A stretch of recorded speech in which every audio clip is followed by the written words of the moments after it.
የዝውውር ዜናዎች ማንቸስተር ሲቲ ከአዩብ ቦአዲ ጋር በግልሎች መስማማቱ ተገለጸ። የ18 ዓመቱ ሞሮካዊ አማካኝ ወደ ማንቸስተር ሲቲ ለሚያደርገው ዝውውር የመጨረሻ ምዕራፎች ላይ መድረሱ ታውቋል። ከወኪሎቹና ከቤተሰቡ ጋር ከተደረጉ ጥልቅ ውይይቶች በኋላ የውሉ ስምምነት ለመፈረም ዝግጁ ሆኗል።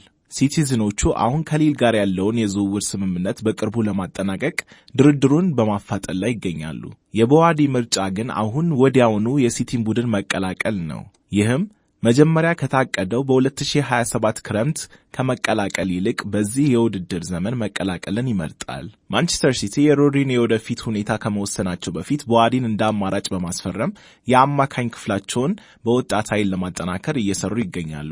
ወደ ከተማ ተቀናቃኛቸው ማንቸስተር ዩናይትድ ስናልፍ ማንቸስተር ዩናይትድ ሉዊስ ፔጅን ለማስፈረም እየሰራ መሆኑ ተነገረ።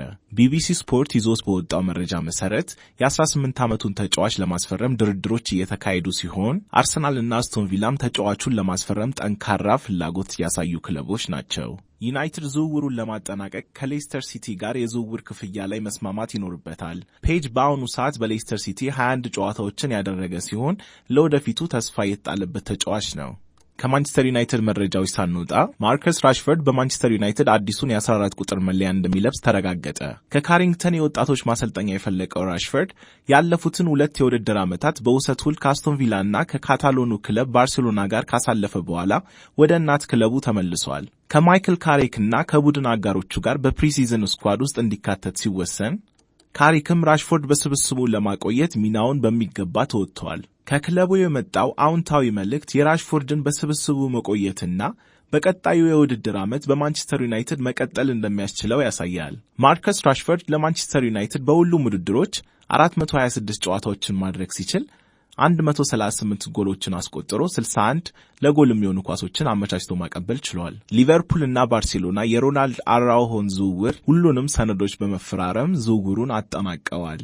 ዝውውሩም የውሰት ውል ሲሆን ሊቨርፑል ተጫዋቹን ከፈለገ 55 ሚሊዮን ዩሮ የግዢ አማራጭ ውል የመግዛት ዕድልን ይሰጣቸዋል። የተጫዋቹም ሳምንታዊ ደሞዝ ሙሉ በሙሉ በቀያዮቹ የሚሸፈን ይሆናል። አራውሆ ለስፔናዊው አሰልጣኝ አንዶኒ ራዮላ አዲስ የተከላካይ መስመር ተጫዋች በመሆን አንፊልድ ደርሷል። ከሊቨርፑል ዜናዎች ሳንወጣ ሊቨርፑል ኮዲ ጋክፖን ለቶተናም ሊለቅ ይችላል የሚሉ ዜናዎች በርክተዋል። ሊቨርፑል ከዝውውሩ መስኮት መዘጋት በፊት የአጥቂ አማራጫቸውን በአዳዲስ ፈራሚዎች ማጠናከር ከቻሉ ኔዘርላንዳዊውን የመስመር ተጫዋች ወደ ቶተናም እንዲያመራን ሊፈቅዱለት ይችላሉ።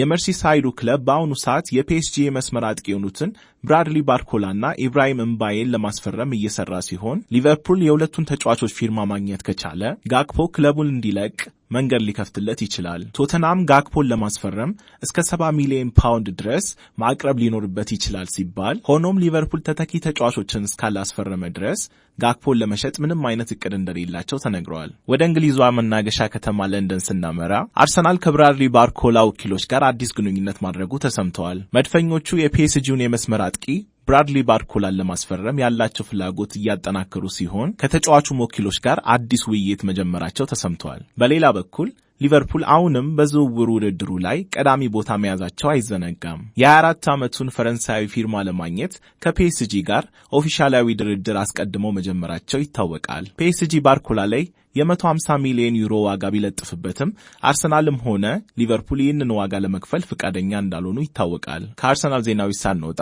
መድፈኞቹ ለማርቲን ዙቢሜንዲ የ78 ሚሊዮን ፓውንድ የመሸጫ ዋጋ አስቀምጠዋል። ሙንዶ ዲፖርቲቮ ባወጣው መረጃ መሰረት አርሰናል ማርቲን ዙቢሜንዲን ለመሸጥ ያስቀመጠው የዋጋ ጥያቄ 78 ሚሊዮን የብሪቲሽ ፓውንድ መሆኑ ተዘግበዋል። ይህም ሪያል ማድሪድና ቼልሲ በተጫዋቹ ላይ ፍላጎት ባሳዩበት ወቅት መሆኑ የስፔናዊው በመድፈኞቹ ቤት ያለውን ዕጣ ፋንታ የሚወስን ይሆናል። አርሰናል ባሳለፍነው የክረምቱ የዝውውር መስኮት የ27 ዓመቱን አማካኝ 60 ሚሊዮን ፓውንድ በመክፈል ማስፈረሙ አይዘነጋም።